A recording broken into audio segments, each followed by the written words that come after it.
Welcome to oven TV news. నేను Priyanka.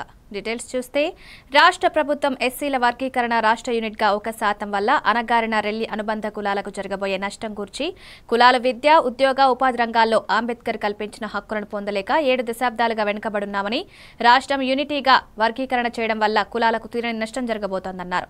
రెల్లిలకు 1% reservation కల్పించడం వలన పురుషులకు ఉద్యోగ అవకాశాలు రాకుండా రోస్టర్ పాయింట్ ప్రకారం మహిళలకు వెళ్తుందన్నారు. తగిన అర్హత లేని మహిళ లేకపోతే ఆ 1% కూడా కులాలకు వెళ్లిపోతుందన్నారు.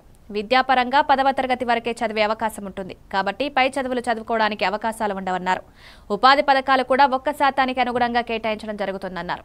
ఇన్ని విధాలుగా నష్టపోతున్నాం కాబట్టి వైసీపీ పరిశీలించి ఎస్సీల వర్గీకరణ రాష్ట్రం యూనిట్గా కాకుండా జిల్లాల వారీగా రిజర్వేషన్ కేటాయించాలని కోరారు. కానీ రెల్లీలు ఇక్కడ ఏంటంటే 18% ఉన్నారు. అంటే మాదిలు 29,000 ఉంటే ఇక్కడ రెల్లీలు అనుకున్నారంటే మరి జిల్లా అధ్యక్షుడు అర్జుకోటి నా పేరు. ఈరోజు శ్రీకాకుళం జిల్లాలో రాష్ట్ర ప్రభుత్వం తీసుకున్న ఎస్సీ వర్గీకరణ విషయంలో ఎవరికి అన్యాయం జరగకుండా ఈరోజు మాలా రెల్లి కులాలు కలిసి దళితులందరికీ సామాజిక న్యాయం జరగాలనే ఉద్దేశంతో ఈ కార్యక్రమం నిర్వహించాం. వర్గీకరణ వల్ల గతంలో 1% కేటాయించడం రెల్లి గ్రూప్ కులాలు జరిగింది. దానివల్ల రెల్లి కులాలు పూర్తిగా నష్టపోయారు.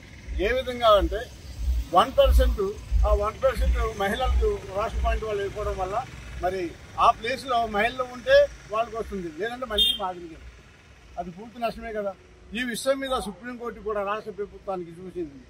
గత వర్గీకరణలో రెల్లి కులాలకు అన్యాయం జరిగింది కాబట్టి వాళ్ళకి ప్రత్యేకమైన నిధులు కల్పించి విద్యాపరంగా, ఉద్యోగపరంగా అన్ని రంగాల్లో వాళ్ళకి సపోర్ట్ చేయాలని చెప్పేసి కేంద్ర ప్రభుత్వం సుప్రీంకోర్టు సూచిస్తే కనీసం రాష్ట్ర ప్రభుత్వం పట్టించుకోలేదు. అంతే.